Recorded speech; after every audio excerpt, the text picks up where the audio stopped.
इसमें कोई हैरानगी की बात नहीं है क्योंकि आप जब हम प्लास्टिक को अपने रोज़ की ज़िंदगी में हर हर पल देखते हैं, हर चीज़ में आप इस्तेमाल कर रहे हैं, आप कूड़े में फेंक रहे हैं, कूड़ा सेग्रीगेट नहीं हो रहा, वो भी देख रहे हैं, कूड़े से लैंडफिल पे जा रहा है, कूड़ा वेस्ट टू एनर्जी प्लांट पे जा रहा है, जहाँ पे वो जलाया जा रहा है।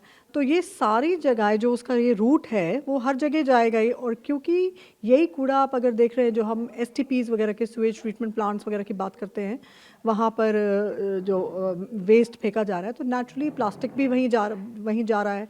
सो ये वही सोर्सेज हैं जो ऑलरेडी हमें पता है कि यमुना प्रदूषित है, हमें मालूम है हवा प्रदूषित है, हमें मालूम है कि सीवेज ट्रीटमेंट प्लांट्स में सारा ये आपका प्लास्टिक जा रहा है। तो इसमें हैरानगी की बात ही नहीं है, ये तो है। और क्योंकि यही सोर्स जो हमारा है वो वेस्ट है, और वेस्ट में माइक्रोप्लास्टिक्स हैं। सो डेफिनेटली ये स्टडी उसको जस्टिफाई कर रही है। इसमें कहा गया कि बाढ़ यानी मानसून से पहले यमुना नदी के पानी में बहाव और जल की आपूर्ति बढ़ने के कारण माइक्रोप्लास्टिक की मात्रा ज़्यादा देखी गई और मानसून के बाद ये कम हो जाती है। ये गंदगी और प्लास्टिक आसपास की मिट्टी में फैल जाती है। हाँ, क्योंकि वो उस टाइम जब मानसून्स हुए तो वो फ्लश हो जाता है किस्म का, जैसे पानी आता है तो पानी से बह जाता है, इस करके वो पानी के अंदर उसका लेवल कम आया। लेकिन जो फ्लड प्लेन्स हैं या जो मिट्टी है वहाँ पर, जो नदी के आसपास जो सारा उसका है, जो उसका इफ़ेक्टिव एरिया है जो सारा, वहाँ पर वो सारा फ्लश होके आ जाती है, तो वहाँ पर उसकी क्वांटिटी ज़्यादा नज़र आती है। लेकिन अगर आप वैसे बाकी जगह पे देखेंगे जो टेस्टिंग हुई है, उनमें से कई एरियाज़ में जो नाम ले रही हूँ, जैसे ओखला है ये, क्योंकि वहाँ पे वेस्ट टू एनर्जी प्लांट है और वहाँ पे लैंडफिल भी है। वहाँ पर आपका भालसवा पे, आपके गाज़ीपुर में, जहाँ जहाँ आपने कूड़ा फेंका हुआ है कि कूड़े के लैंडफिल्स है, वहाँ पे उसकी मात्रा भी ज़्यादा आई है, क्योंकि वो नेचुरली एज लेचिट भी जा रहा है। उसका जो कूड़ा, मिक्स्ड कूड़ा वहाँ पे सड़ रहा है, वो सॉइल में तभी नज़र आ रहा है। सो इसीलिए बहुत ज़रूरी है, जब हर चीज़ से इस टाइम कनेक्शन जो है, हर हर चीज़ का जो एक तौर है वो है solid waste management rules implement करना।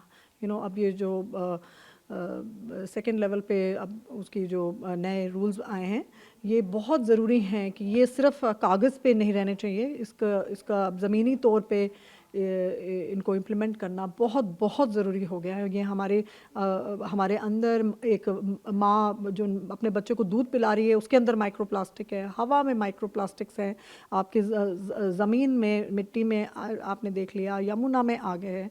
तो कोई तरीका नहीं है इससे बचने का। इसका हेल्थ पर कितने बड़े बड़े असर देखे जा रहे हैं? कौन कौन सी बीमारियां होने का खतरा रहता है? ये बहुत ही खतरनाक, जो कि बहुत तरीके से बहुत स्टडीज़ आई हुई हैं। जैसे मैंने अभी बोला कि सबसे एक दर्दनाक, एक माँ होते हुए या एक औरत होते हुए तुम बोलते हो कि हाँ, हम एक माँ के दूध में भी माइक्रोप्लास्टिक है।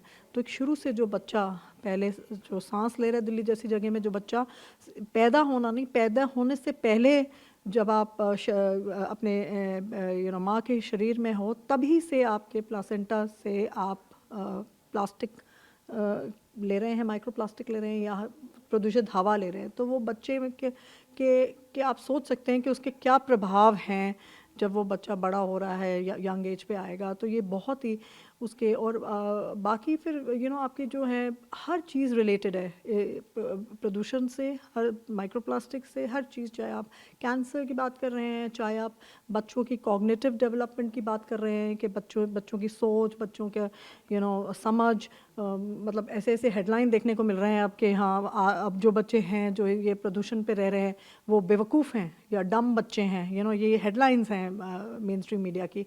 सो ये आई थिंक बहुत ही सोचने वाली चीज़ है। और इसको क्यों नहीं कंट्रोल में लिया जा रहा, क्यों हम इसको इतनी लापरवाही से लिया जा रहा है। प्लास्टिक एक ऐसी चीज़ है जो शुरू से ही उसका कैसे बनता है, क्योंकि आप फॉसिल फ्यूल पहले निकालते हैं, उसके लिए आप जंगल काटते हैं, आप ज़मीन में डिगिंग करते हैं, आप अपना हर तरीके से उसको पोल्यूट करते हैं, फिर वो आते हैं, फिर आप उसको बनाते हैं, बनाने में प्लास्टिक को अगेन एमिशंस, उसमें बहुत एमिशंस होती हैं, फिर आपको ये एमिशंस सारा जो प्रदूषण होता है, फिर आप जब उसको यूज़ करके फेंकते हैं वो फिर जलने में जाता है। आप उसको कह रहे हैं वेस्ट टू एनर्जी कुछ नहीं होता, वेस्ट टू पॉइजन ही होता है। आप कोई भी चीज़ जलाते हैं उससे सिर्फ प्रदूषण ही होता है। आप जितनी मर्ज़ी कंप्लायंस कर लीजिए, जो मर्ज़ी उसको बोल लीजिए कि यहाँ नहीं है, प्रदूषण तो होगा ही होगा। सो शुरू से लेकर आखिर तक जो उसकी साइकिल है वो सिर्फ प्रदूषण की है।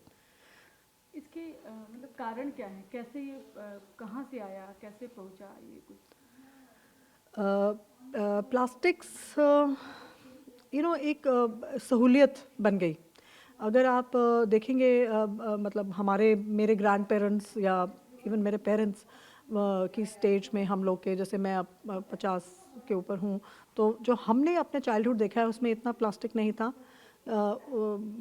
और एक समझ होती थी, एक सोच होती थी कि कम इस्तेमाल करना है। ठीक है, पैसों के लिए भी हम फाइनेंसेस के लिए भी लोग करते थे, लेकिन एक समझ थी कि आपने कम इस्तेमाल करना है। लेकिन अब क्योंकि कमर्शलाइजेशन ने और कैपिटलिज्म ने इसको बहुत आगे कर दिया है कि हमें हर चीज़ चाहिए, कि अब मैं यहाँ बैठे हैं, हमें घर में इधर हमें 10 तरह की चीज़ें चाहिए रखने के लिए, सजाने के लिए, खाने के लिए, डिस्पोजेबल कप हम हर मिनट पे ले रहे हैं, कर रहे हैं। सो ये बात सिर्फ हम एज सिटीजन्स नहीं है, ये सरकारें हैं, ये आगे जो आपके पॉलिसी मेकर्स हैं, ये उनके लिए भी करने, क्योंकि आप जैसे लीड करेंगे वैसे ही लोग पीछे जाएंगे। सो हम बहुत बारी कहते हैं और बच्चों को सीखना चाहिए, और ये सब चीज़ें अच्छी हैं कि आपकी नानी और दादी तो थैला उठाते हैं, हमें भी थैला उठाना चाहिए, लिफाफे नहीं। पर उससे ज़्यादा ज़रूरी है क्वेश्चन करना अपनी सरकार को, अपने लोकल काउंसलर्स को, एमएलएस को, कि क्यों आज तक अब 2022 में हमारे प्रधानमंत्री ने इतना बढ़िया ऐसी सिंगल यूज़ प्लास्टिक बैन बुलाया, उसमें कोई करीब 20 आइटम्स थे जो बैन करने के लिए बोले गए, वो आज तक मिल रहे हैं। क्यों मिल रहे हैं? पोल्यूशन बोर्ड को क्वेश्चन करिए, अपने काउंसलर को क्वेश्चन करिए, अपने एमएलएस को क्वेश्चन करिए कि ये क्यों अभी तक है। अगर उसकी प्रोडक्शन बंद हो जाएगी, उसकी डिस्ट्रीब्यूशन बंद हो जाएगी, तो वो चीज़ गायब हो जाएगी।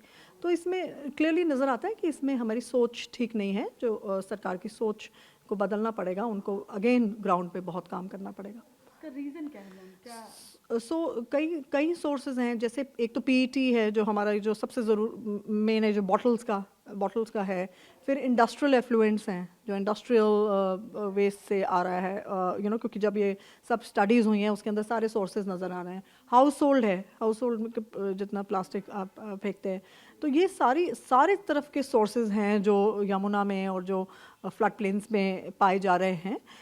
तो इससे बिल्कुल, अगर आप इसकी जो रास्ता है इसको फॉलो करेंगे तो आपको पता चल जाएगा। आप उसके अंदर आपके सारी क्वांटिफाई हो गया है कि कौन सी चीज़ है, कितनी है, क्या नहीं है। तो आपको अपने आप पता चल गया कि इंडस्ट्रियल पोल्यूशन भी एफ्लुएंट्स हैं, जितना प्लास्टिक इंडस्ट्री से आ रहा है। आपका जो फेंका हुआ है, जो लोग फेंकते हैं, जो पीईटी बहुत बड़ा है, और भी बहुत सारे पॉलीमर्स हैं, उनमें नाम है विदाउट गेटिंग इनटू डिटेल्स, पर पीईटी जो सबसे ज़्यादा है हमारे बॉटल्स का है वो है, और आपके हाउस होल्ड वेस्ट है। सो ये सारे सोर्सेज हैं जो ये प्रदूषण कर रहे हैं।